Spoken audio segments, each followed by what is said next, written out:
Hello ladies and gentlemen, welcome to the French Watch Collector. Today we have a beautiful Omega Seamasters, like a gold version as you can see. So let's crack on with this watch. This is my first watch on YouTube. So I am a watchmaker hobbyist, so I do this as an hobby, I'm not a professional. So I just want to take along with me on my journey on watchmaking. So first, let's remove the bracelet, yeah. As you can see, the watch is very old and quite dirty, so let's remove as many dirt as we can, and after anyway the case is going to go into the ultrasonic machine to make sure it's fully clean, yeah. So now we have the watch, we remove the bracelet, we need to remove the pusher. As you will see, it's a very specific watch, there is no case back, so we need to remove the watch from the front, and to do this we need to remove the crown. It's like a two-piece crown, so here is the first bit of the crown. It's very small, so it clicks on the other part, you will see. And now we need to remove it by the front, so this means removing the glass. So we need to use a special tools that come with like some big claws to grab the glass and make it slightly smaller, and we can remove it from the case. So we need to put a bit of pressure on the glass, around the glass. You can see we increase the pressure, and at one point we'll be able to pop the glass from the watch, yeah? Not yet, a bit more pressure.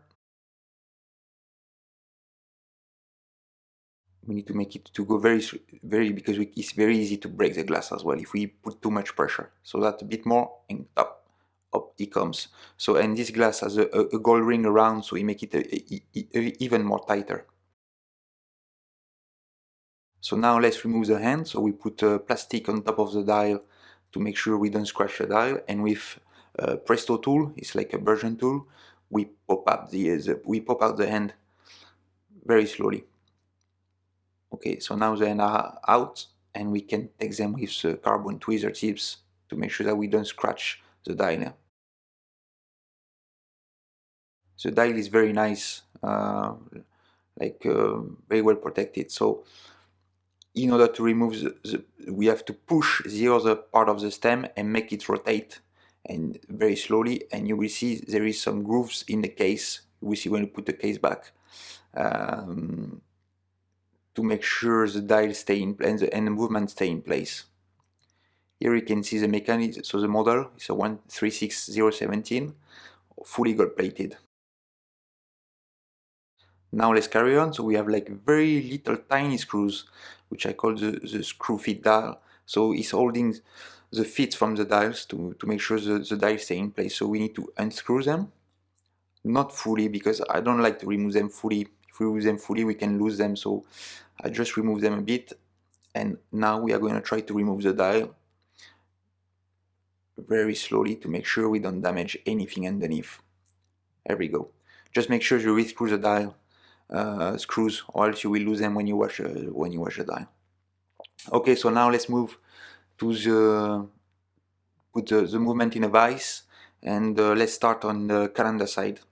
So remove the two screws on the top of the calendar plate, and when we remove this plate, we should see underneath the calendar mechanism, and that we can remove first before going back to the other side where we can carry on the disassembly of the watch.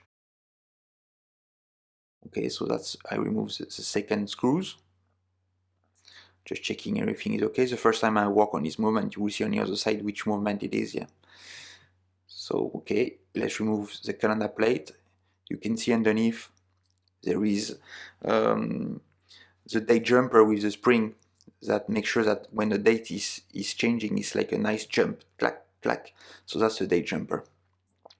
So here, this is our wheel that we remove, and we can see the cannon pinion, and this is a mechanism for the calendar, so that to make sure the date change at midnight every day. There we go. So let's remove these wheels and put them aside. We will clean all the parts. So this is done for this side. One maybe last things, we can remove the cannon pinion again with a specific presso tool. We push. This is a friction part, so it's put like it's kept in place with friction. So we need to make sure we use the proper tool. So now let's go on the other side.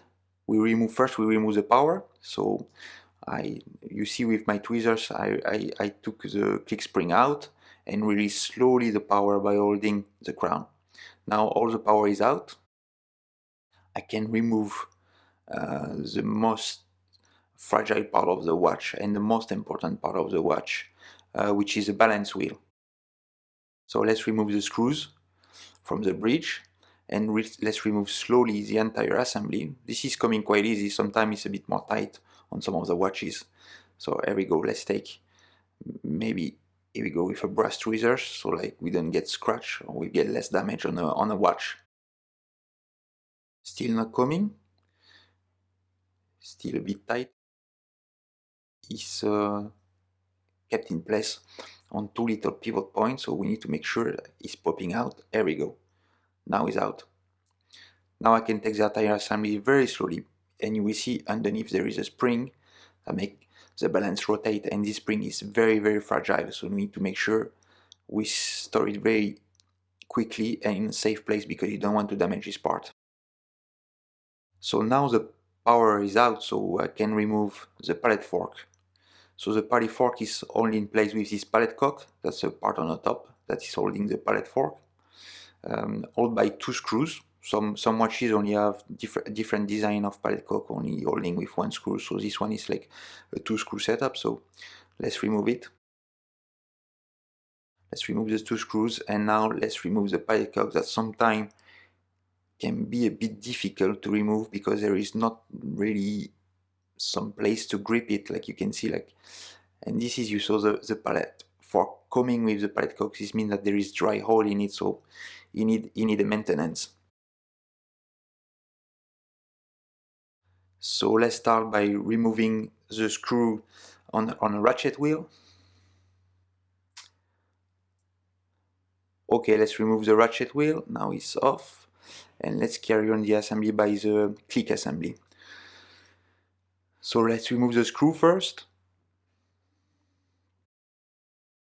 So the click spring is what's making the nice sound when you wind the watch, like, so every watch has a different sound. So this is little click, which is coming on a ratchet wheel.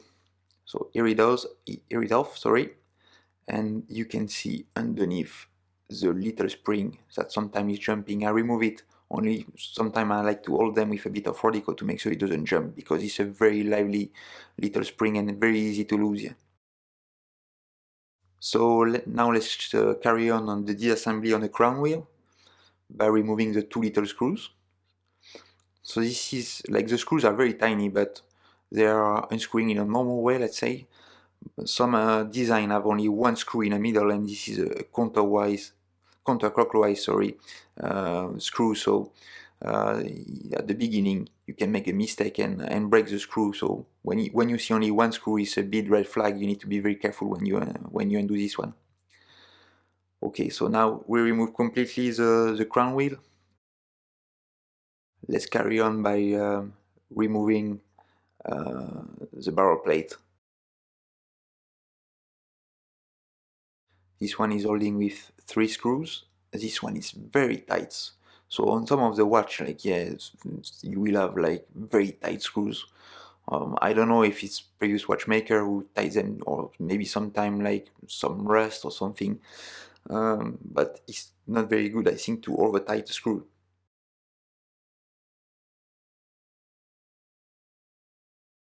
So here we go. Now the three screws are off, and we can remove the entire plate. So this plate is easier to remove because normally there is some little holes that you can slide your screwdriver blade into it. Oh, I just forgot something. Before removing this plate, I think I forgot something on the top. There is this little second pinion cock, which I need to remove, which is only by one screw. Here it is. Now I can remove it, and you can see the second pinion stay attached. So that's again because there is too much oil. You need to be really careful when you remove this second pinion because they are very long and very thin, and if you bend them, you will have some trouble. You will lose a lot of amplitude when you put them because you will have too much friction in it. So you need to be really careful when you remove them. This is a little friction spring that come on the second pinion. This is just to have a nice friction on second pinion that the second, when the second is turning, there is no play, so there is no jump in a second. Here we go. Now everything is out on the top. So I can carry on by removing the plate.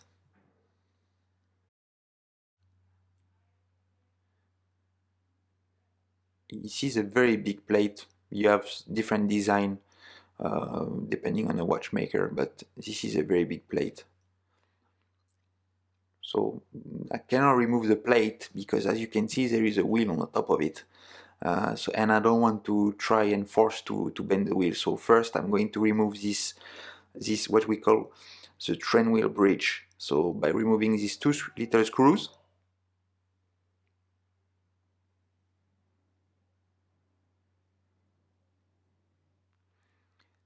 there we go. I remove one, I remove the second one. It doesn't want to come, here is coming.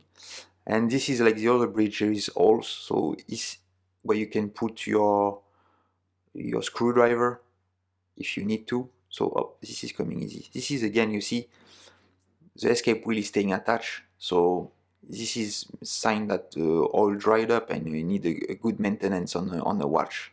And I really struggle to remove, and I need to be really careful that I don't bend the escape wheel. There we go, it's out. Now I can remove the bridge, put it aside safely, and I can carry on. So now we saw the train wheel of bridge, so let's remove all the wheels. I will talk a bit more in detail when we put them back together. And now I should be able to remove the barrel bridge because there is nothing in the way anymore, so I can remove it. There we go, it's out, and you can see the beautiful barrel. That's a great wheel. Let's remove the great wheel. I will remove the cannon pinion so you can take it out. And the mainspring barrel that I take the assembly out. Okay, let's flip back on the other side. So to finish the other side, so remember we removed the calendar work already. Now let's focus on what we call the keyless work. So the top plate, let's remove the two screws, two little tiny screws. Okay, let's put them aside. That's the first one, the second one. And this you need to be careful because there is a bit of tension. It's not really good to grab it by this hand because this part is really fragile with this long arm. So you need to be really careful when you remove them. Okay, so now we remove everything. This is the mechanism for the quick set date. You will see it's a strange mechanism on this movement.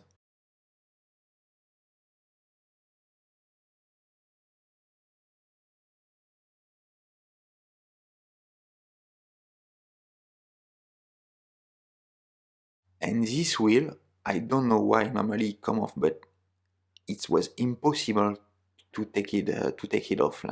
Looks like the pivot which on it is like kind of a mushroom shape, and it was impossible to take this wheel, so decided to leave it on for now. So now I carry on the disassembly. Okay, let's take these little screws, and the top bits is like a spring that puts some pressure on the setting lever. That's the setting lever. First I remove the yoke, and now I remove the setting lever if it wants to come. Yes, there it is. Okay, try again on this wheel. No, still doesn't want to come. And now I just remove, you see the stem which is in two parts with an articulate part in the middle. And now I remove the last bit with the clutch and the winding pinion. Okay, so before doing cleaning, like I put back the balance. So like that I clean the mechanism with the balance on the main plate, so to make sure that it doesn't get damaged, the spring in it doesn't get damaged. Okay, now I disassemble the mainspring. So I remove the top bit of the barrel.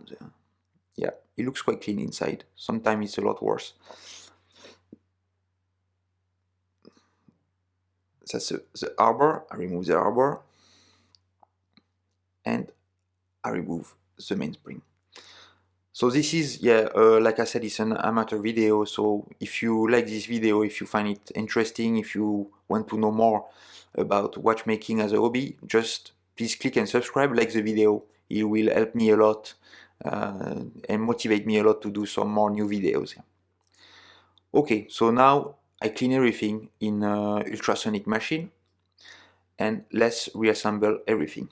So let's start by putting the main barrel. I just changed the mainspring, I put a new one to make sure everything is okay.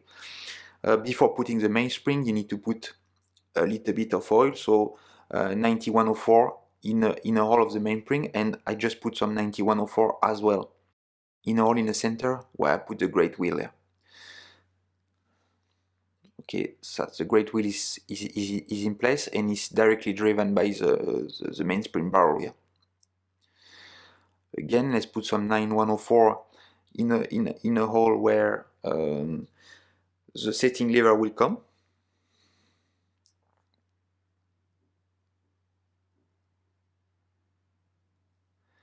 And now I put the plate back, the big plate, so just to make sure everything is aligned. So here you have only two things to align, which is a great wheel and the mainspring barrel. And let's put the 3 screws back to make sure everything is all done very tight. So again, it's no need to put like huge amount of force on the screws, especially when there is like 3 screws in place. So here I tied it maybe a bit too much.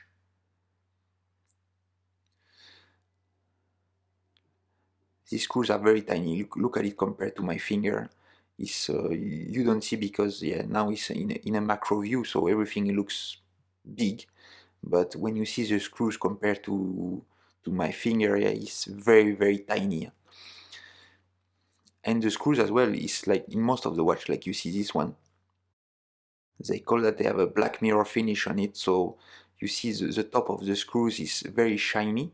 It reflects black or white depending on the light reflect on it. So when you screw them, you want to be careful, like to screw them properly, not to damage the screw here.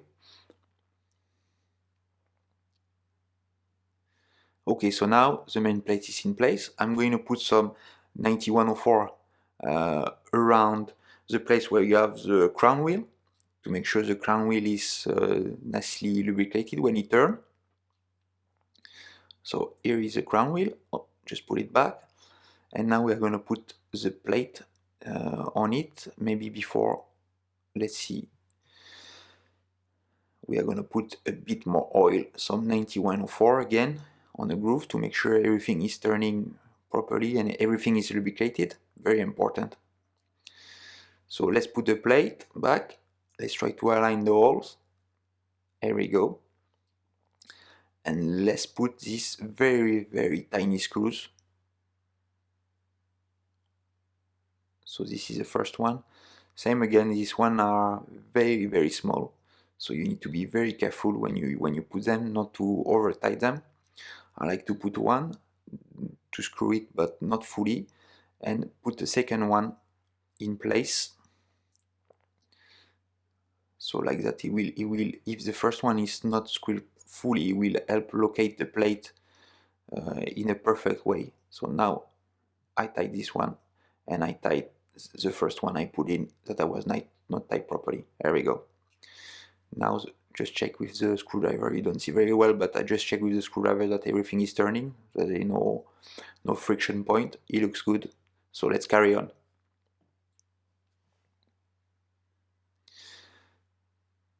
Okay, so now let's put the spring from the click length, so the click spring. This one has a odd shape, but actually this shape make it quite easy to install with holding it with like a tweezers and a plastic stick. Up, you see, it try to jump. But if you do it only with one tweezers, you see it will have flown away. So by holding it with the plastic, it stay in place, it didn't go far. So now it's in place. Again, put some oil around because this is an area where we see a lot of rotation when you wind the watch. So let's put a bit of 904, very important. And now we can put the click spring around. So there is a little shoulder that comes against the spring. And we can put the screw, which is, depending on a watch, sometimes it's a screw with a shoulder to make sure it can rotate around easily and without any friction when you tie the screw in. So, okay, now it's tight, and we can carry on.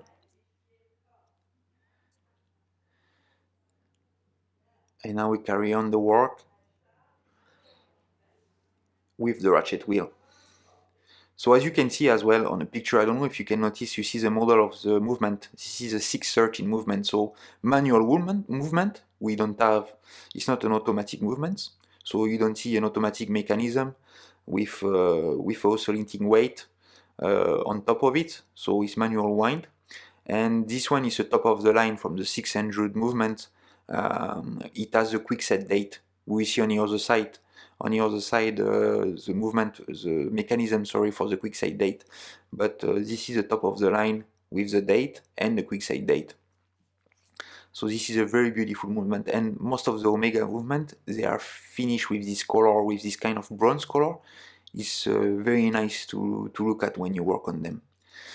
So now let's carry on with the rest of the watch. So we start with the train of wheel. So we put the first one, I mean the fifth one, if it's the last wheel, if you want to call it the fifth wheel, but it's the escape wheel. Now we put the fourth wheel. So you have like tiny little pivot that go in these jewels, which is this ruby, like a ruby color stones. It's like synthetic stone, it's not real stones. That's the fourth wheel that we put in place. So it's like tiny little pivot, yeah, that you need to put in this very little hole. So you need to align everything, and all the wheels are tied to each other, touching each other and driving each other to make sure it goes from the mainspring, which is wheel number 1 if you want, to the escape wheel, which is wheel number 3, which is the last wheel, and with increase of speed. So you will see if we make the mainspring turn a little bit, the escape wheel will turn a lot faster. So now we put the bridge, the train wheel bridge, and we need to align all the wheels in these little jewels. It's very easy to see, like when you make them turn, when everything is in place, all the wheel will drive, and you can see the escape wheel moving at the end. And you will feel it as well when clicks. It will go like a click, like a little movement. So you need to go very slowly because you don't want to bend any of these wheels. Oh, you can see now. When I drove the mainspring, everything moved. So everything is in place now. Everything is driving. So as soon as it's done, you put the screw back. Make sure. What I like to do normally is I like to hold the bridge as well with a plastic stick or something to make sure it doesn't move.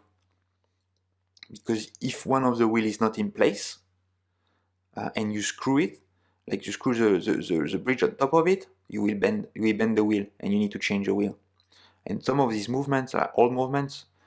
They are quite old, so yeah, the parts are very difficult and very expensive to find. So look now, I will turn the mainspring barrel and look at all the wheels are turning.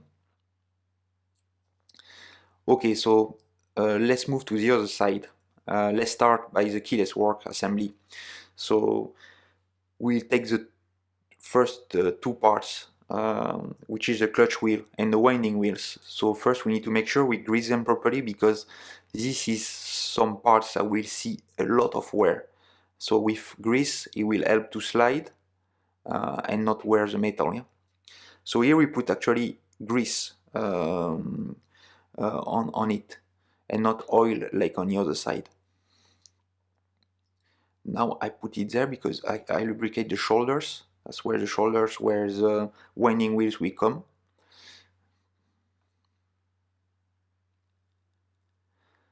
And now that everything is lubricated, we can put them in place. Okay, crown wheel. I don't like to put the crown wheel. I found it very annoying to put in this groove. Yeah? There we go. Now it's in place. And I put the clutch wheel in the groove. There we go. Now it's in place. Now I put the same type of grease on the stem, because this is a bit as well. So this is what will drive the winding of the watch. So I put grease in the places which come in contact with the other parts, and I will introduce the winding stem with the crown. Let's turn the movement to make sure I have an easy access,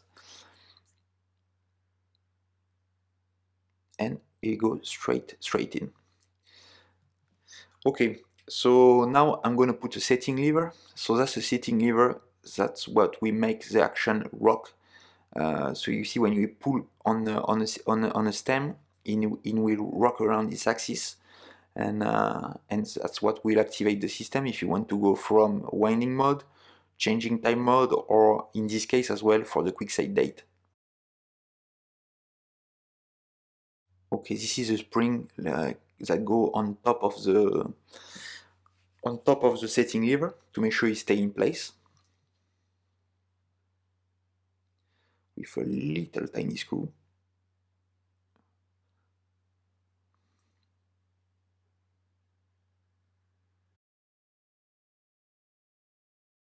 There we go. So now it goes in.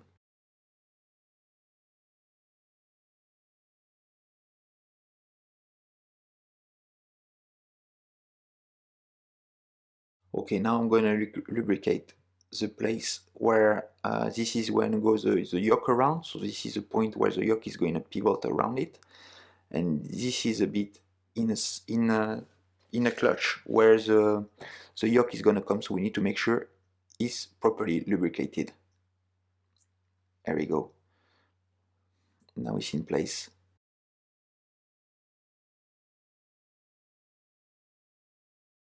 And I put grease at the end because this is the contact point between the yoke and the setting lever. So it's going to be a contact metal to metal, so we need to make sure there is some grease.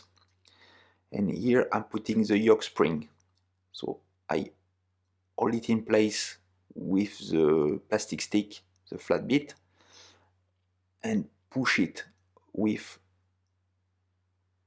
the other side to make sure it goes in place. And here it is, now it's in place.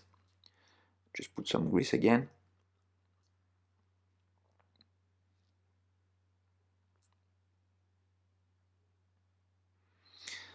So I hope you love this kind of video. Like I said, I am an amateur to this. I do it as an hobby. I'm passionate about mechanics and passionate about watch, obviously.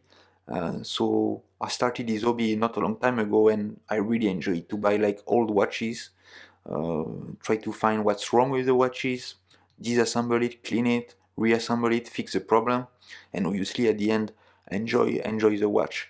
So if you like it, please, like I said, like and subscribe the video, and it will be many more to come, different movement, different brands, and I can take you along my journey.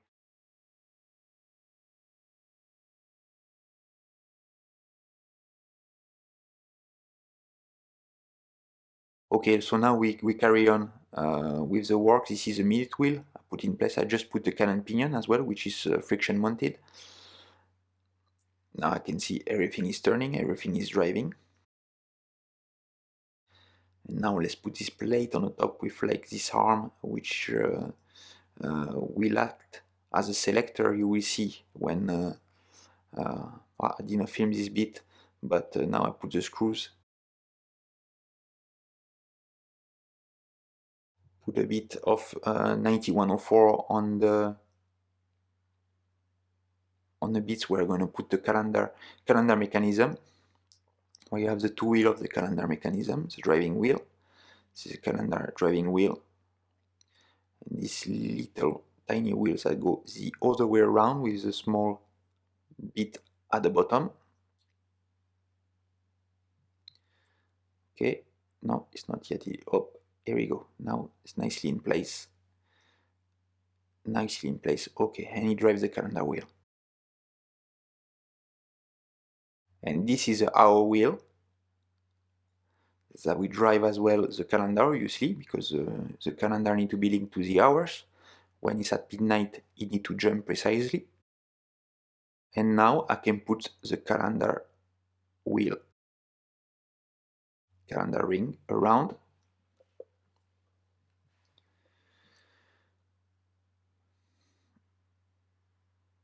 I put back the plate with the date jumper on the other side. You remember you have a date jumper with a spring.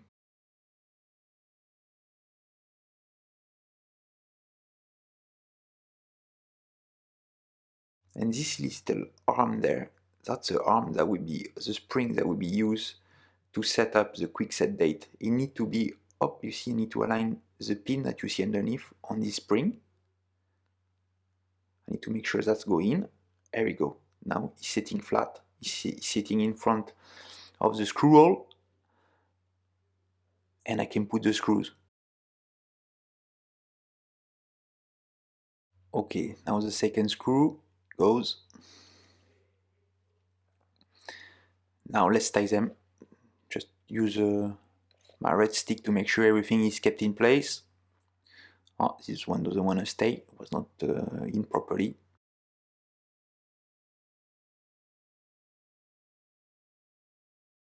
Let's make it stand it up.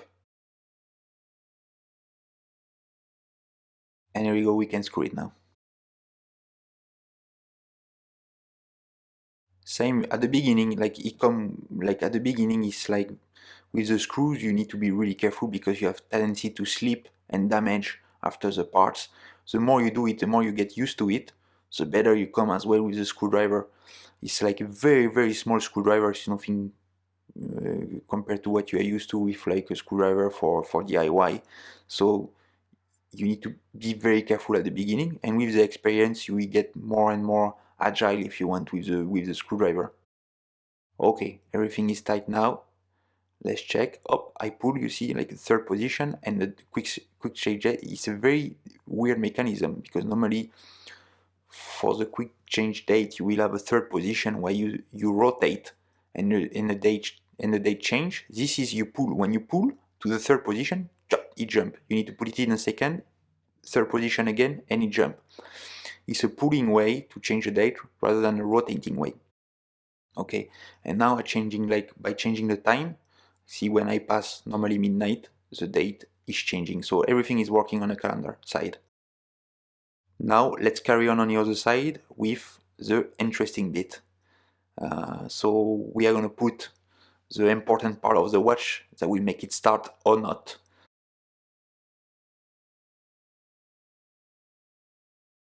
Just need to make sure first I put it in a jewel at the bottom, so by placing it very slowly, and now I put the balance cock on the top. So this one has two screws and two located pins, so I need to make sure the located pin are in. There we go. And now I need to make sure the balance fork is in the top jewel, so I go very slowly, up, pull it up, trying again. No, it's still not in place. You can see it rocking. That's not normal. When it's in, it will lay down flat. There we go. Now it's laying down flat. What I like to do is I put a little bit of power, not a lot. There we go. Little bit of power, not weighting it like 20 turn, yeah? Just a tiny bit. And now we do one of the most important check to see if everything is working. By pushing it, you can see it rocking. Click. So okay, now it rocks, so it means like everything is working in the mechanism. So we can put the screws to make sure everything is all in place safely. This one again, like I said, is a 2-screw design. And this as well, you need to be very careful with the screwdriver because you are very close to the pallet fork, but as well as the wheel. So if you slip or if you do something wrong, you can damage a very important part. And after, I mean, spending a lot of time finding a new part and everything, so you need to be really careful. So now let's give it a good whine.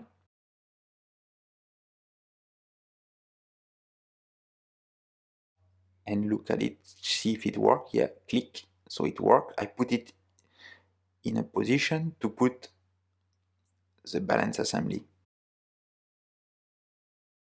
Try to put the balance in these jewels at the bottom. And this is the best moment because this is where you're gonna see if everything is working or not. This is like the key in a car. If you, when you turn the key, if the car is working or not. Yeah.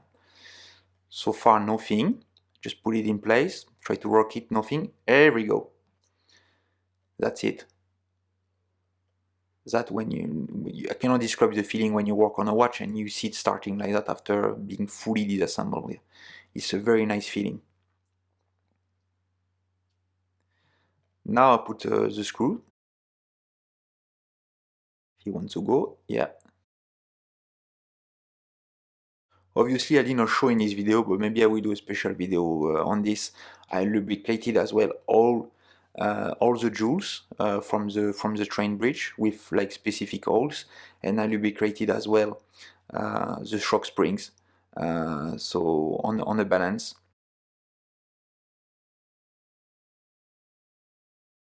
Okay, so now I'm putting the second pinion. This is the spring, remember that keep the pinion under tension to make sure it doesn't float around, and the second does a nicely constant beating and not like jumping beating. This as well is a very, very, very tiny screw, very difficult to put in place.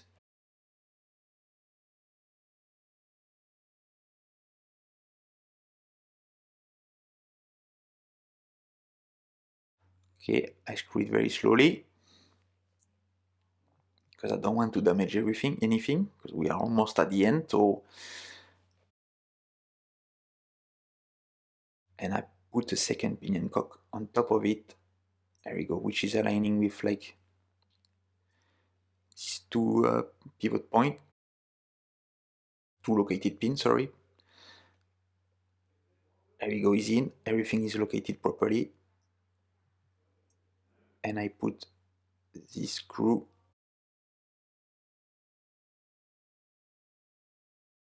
There we go. Yes, okay, falling nicely in.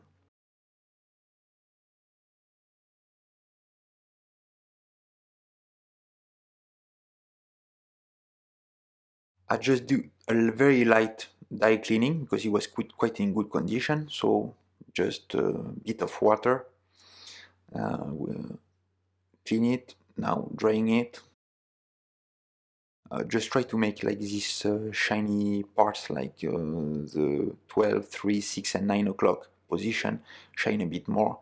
I have a special tool for that as well to clean a dial. Here we go, this is it.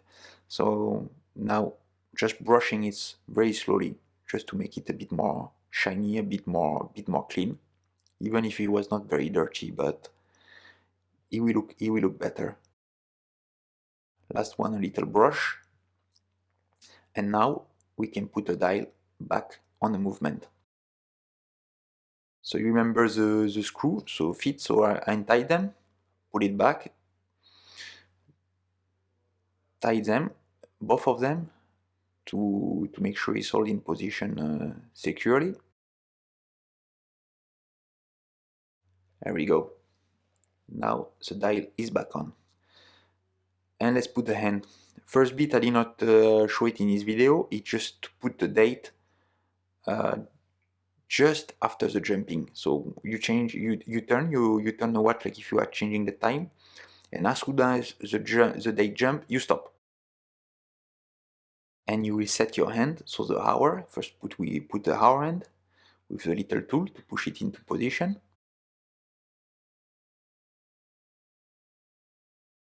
And now we put the minute hand on top of it. Same, we position it as midnight, and we push it with a special tool to put the hands on. Okay, just check like nothing is touching, like the ends are parallel to each other, parallel to the dial. And we make them turn to see nothing is touching. It's turning. If it's turning good, let's check at 6 o'clock. Yeah, it looks like the hands are aligned, so that's good. The hour hand and the minute hand are good. And now let's go and check the midnight position. See if the time is jumping at the correct time. So now 11 and 12. Yes, you just see it jump just before midnight, so that's good. And now let's put the last hand, which is a second hand, which is attached to the second sweeping pinion, like the second pinion that we saw, the long one. Okay, now all the hand is in place. This is the original Omega glass. So you can see that the Omega glass have a Omega sign in the middle, very tiny, so you need to look at it with a binocular. So I just use a bit of poly watch to remove the scratch from this glass here. Okay, I put the dial back. Remember, I turn it very gently to the right position. Look at the winding stem inside. Try to align it with for the fork. Put it. That's it. It's in. Just checking. Quick check, like the date, the hand. Yeah, it's changing nicely. Yeah, good. So everything looks good so far. Okay, I put the glass back on a special tool that I have, a press tool. I will show you maybe in another video. So it's in place. Now let's reassemble the bracelet that I clean as well in ultrasonic machine with the case. So everything is clean. I did not do any polishing. I don't really like to polish the watch. I like to keep them as authentic as possible. So I just kept it like that. He was, to be fair, not in bad condition for the age. So, and it's very rare to find as well this watch with the original bracelet. Yeah, you can see a lot of watch with like aftermarket bracelet. This has a full Omega bracelet, so this is quite nice. Yeah, it's a bit of a bling bling watch, even if it's not full gold. It's gold plated, as you could see in a case. Inside of the case, it was written plaqué or, which is mean gold plated in English. Yeah. And here is a watch on my wrist. Yeah, this is a very very nice looking watch, very comfortable to wear. This bracelet is very nice. Yeah. So here it is at the end. Very nice looking watch. So thanks for watching. If you like the video, please like and subscribe, and it will be many more videos to come. So thank you. Bye bye.